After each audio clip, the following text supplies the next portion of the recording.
दोस्तों, आज हम बात करने वाले हैं साउथ एशिया की एक ऐसी पॉलिटिकल कहानी की जिसमें ड्रामा भी है और जो पूरे देश की डायरेक्शन बदल सकती है। बांग्लादेश एक देश जो 1971 से लेकर आज तक पॉलिटिकल स्टॉर्म फेस करता आया है, आज फिर एक बड़े स्टॉर्म के सेंटर में खड़ा है।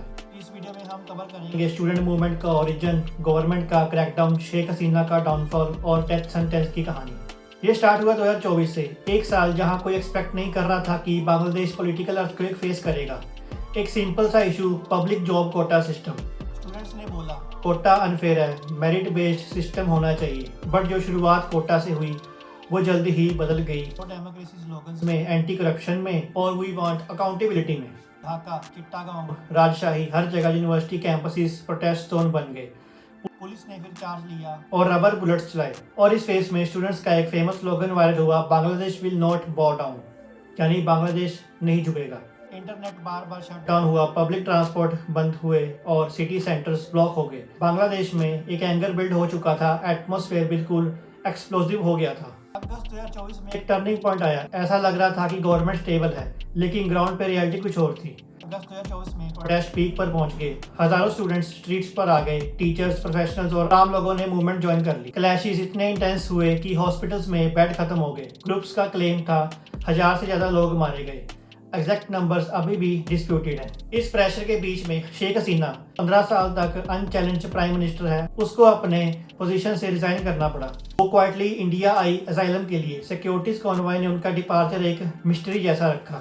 बांग्लादेश शॉक में था। इंटरनेशनल मीडिया ने हेडलाइंस बनाई, longest serving leader forced out amid student uprising. Power shift हो रहा था। इंटरिम गवर्नमेंट फॉर्म हुई जो कि हेड की नोबल लॉटरेट मोहम्मद यूनिस ने। पब्लिक ने सोचा चेंज आ गया, अब जस्टिस मिलेगा, लेकिन ये तो सिर्फ शुरुआत थी। इंटरिम गवर्नमेंट ने जुडिशियल ओवरहॉल स्टार्ट किया। एक स्पेशल ट्राइब्यूनल बनाया गया टू इन्वेस्टिगेट 2024 क्रैकडाउन। ट्राइब्यूनल ने वीडियो एविडेंस, आई विटनेसेस के testimonies, phone records, military communications और प्रोटेस्टर की कैजुअलिटी डाटा कलेक्ट की। बहुत सारे शॉकिंग डिटेल्स सामने आए। सिक्योरिटी फोर्सेस ने लाइव एमुनेशन यूज किया था। प्रोटेस्ट साइट्स पे ड्रोन डिप्लॉय हुए और इमरजेंसी ऑर्डर्स पीएमओ से इश्यूज हुए थे। ट्राइब्यूनल ने कहा कि ये एक्ट ह्यूमैनिटी का अगेंस्ट थे।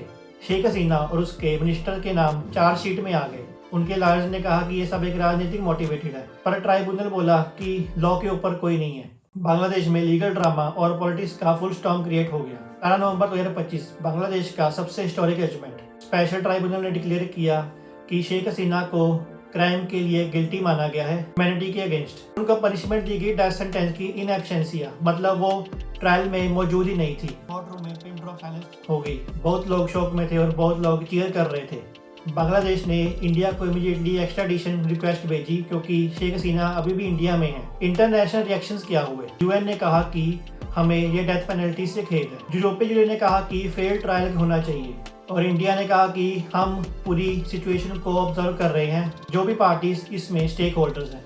पब्लिक डिवाइड हो चुकी है। सपोर्टर्स कहते हैं कि फाइनली विक्टिम्स को जस्टिस मिला। क्रिटिक्स कहते हैं पॉलिटिकल स्कोर सेटिंग है।